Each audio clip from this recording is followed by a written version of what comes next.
Martinez here at Generation Iron Gym. About to give you a good and relaxing pump action chest workout. Well, today I'm gonna do some chest.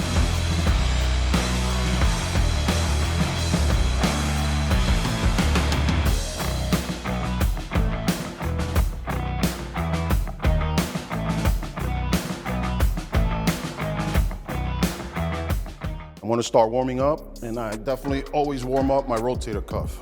I'm avoiding the main injury, bench pressing, doing any type of pressing, any type of lateral movements. Most people don't do it because it can be a little tedious.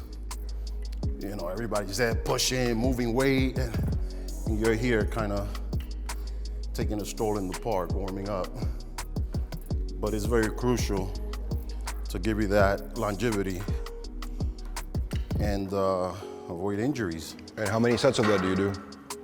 I'll keep it short today. I'll do about 2 sets.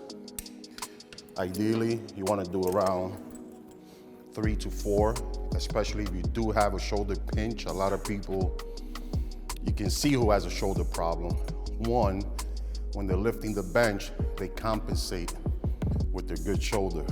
You know, when you're doing that, you know you have a shoulder problem. If you don't take care of it ASAP, whether through soft tissue work, acupuncture, cryotherapy, any of the sorts, working out is just not enough. You know, so many different levels to it. Yeah, it's actually one of the highest surgeries is rotator cuff. I think followed by hip and knee surgery. I think most people that have anybody, especially they play football or any type of sports that involve shoulders, should be doing this. Anybody who plays tennis. I used to play tennis back in the day. Yeah, you know tennis, that's one of the, you mess up your shoulders, yeah. Okay, so you said the first one is? Yeah, just face the machine, pick up your elbow, shoulder level, and keep it at a right angle. That's it. As soon as your hand starts going towards your head, your form is going off. 25, right? Yeah, keep it at 20, 25. You should start feeling that burn. I mean, when you start doing the bilateral one, you'll feel it more. In your nose, out your mouth, it's kind of, you keep that rhythm, and most people usually lose that rhythm, and that's why they either get dizzy or they quit on the number of reps, because without that rhythm, you can't get no oxygen, no pump, no blood, you know? So over here, this is the warm-up. So you're gonna let the dumbbells rest at the top of your hands. You're gonna go flyer movement, back, and then forward, up, and then squeeze. It's a split-second squeeze, that's it, not too long.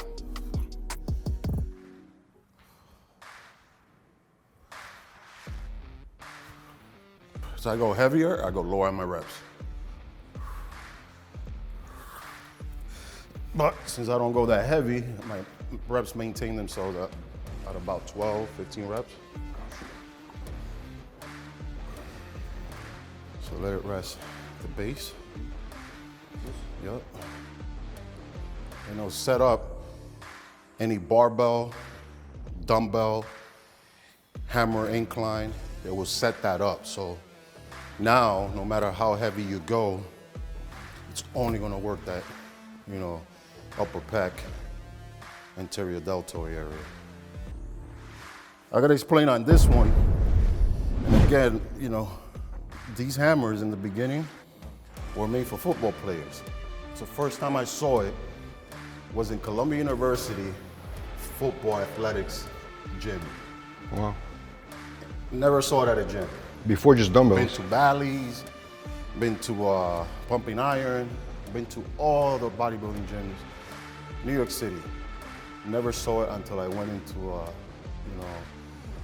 Columbia University gym. And then I realized why it was made, and therefore why this angle. So you sit straight up and you press, you're not doing a press, you're doing a push and up. So I learned this from Charles, I learned a lot from Victor though. Victor's got to know that. Victor Munoz, of course. Yeah, but Charles basically showed me that you slide up, and therefore Oh, I see. makes it a press now. That's the right way to do it. You gotta Yeah. slide. I never knew that before. Pretty much, yeah, because think about it now, I'm just pushing up. You know, pushing.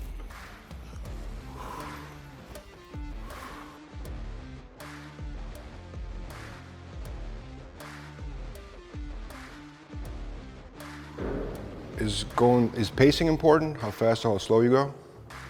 Yeah, definitely want to have full control on the way back, and then explosion and a squeeze on the top.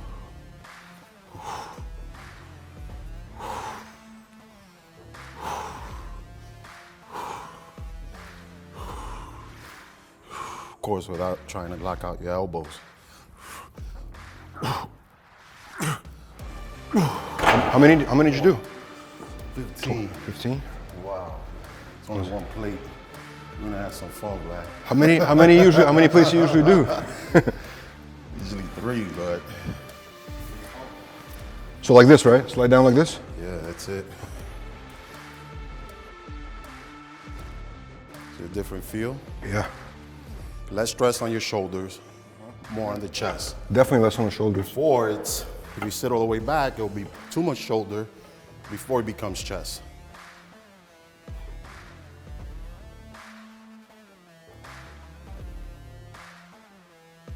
Slow it down, the way down. Explode, and then slow it down. Explode. Yeah, don't take away from your negatives. It's just as important. What about this one machine in the gym? It's like, instead of like this, it's like kind of like this. It's more back, like it's bent differently. Decline. The handles, oh, so that's what it is? Decline. It's a machine, looks like just like this. Yeah, it looks just like this. But again, if you sit all the way back, it will emulate that push, that linebacker formation, you know, because it just kind of gives you that up and push movement. So that's why you have to slide up and make it a decline.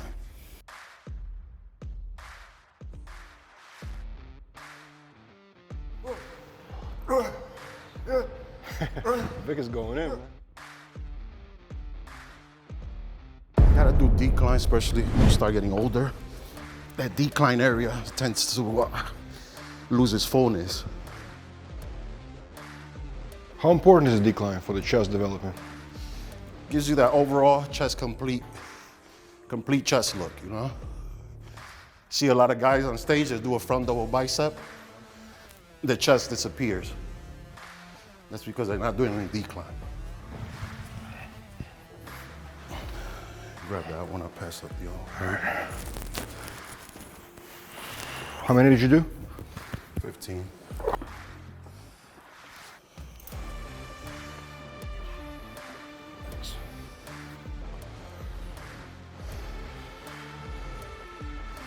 Yeah, right there. Get that squeeze at the top. Now combining decline with the dips, perfect movement. Or pullovers and dips, cable crossovers, dips. So a lot of times, even you don't have time to get declines, I recommend wide grip dips. It gets that area right down here. For some reason, you start getting older, legs, There you go. lower pecs, shoulders are the first to go. Yeah. It's like very few people. A lot of fat accumulates here, actually, right? Yeah. Yeah. It's either fat Yeah. or you start getting that loose skin. Exactly, yeah. That happens to a lot of people. Yeah, you're still seeing it. So that's what you need a decline for, right? The decline and dips. So I always recommend always doing them again. Just to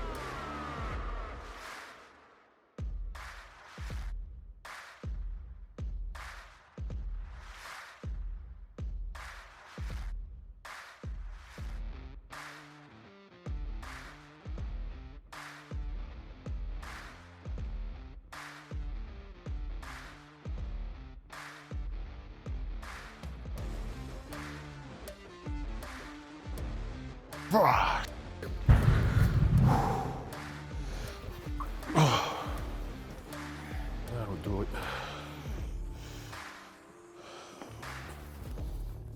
You do cables? Yeah. That's good. Want to isolate, yeah. I pass up. Yeah, it's like weird. A lot of times, most injuries happen getting into formation. Dropping the weight, picking up the weight. Let's go 10, 12. Yeah. I think you had a guy spotting a guy with one hand. I call that casual spotting. Drop it, drop it. Yeah. That's what happens when you talk. See, he lost his rhythm. All right, so over here, this is the isolation. This is a good finisher. Again, so right here, we're gonna do 10 upper and 10 lower.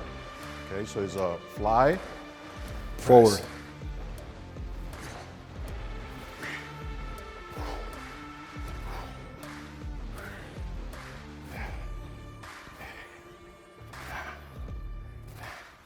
Most people think by going further back, they're getting a good stretch on the muscle, but actually it's gonna hurt the rotator cuff. So you wanna go far back enough, but not too far, you know? See, this is enough. Some people think up here is a good stretch, but it's too much shoulders involved.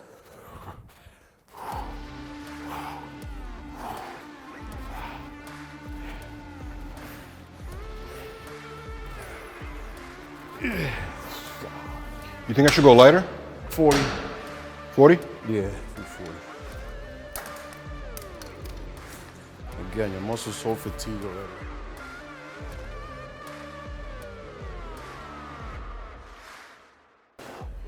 So like this, right?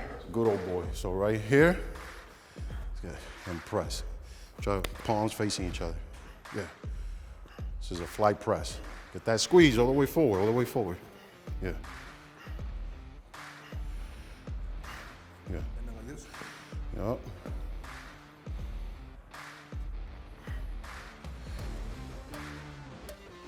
Pumping air, but like a squeeze and then release. Squeeze, release. Yeah, you get more out of it.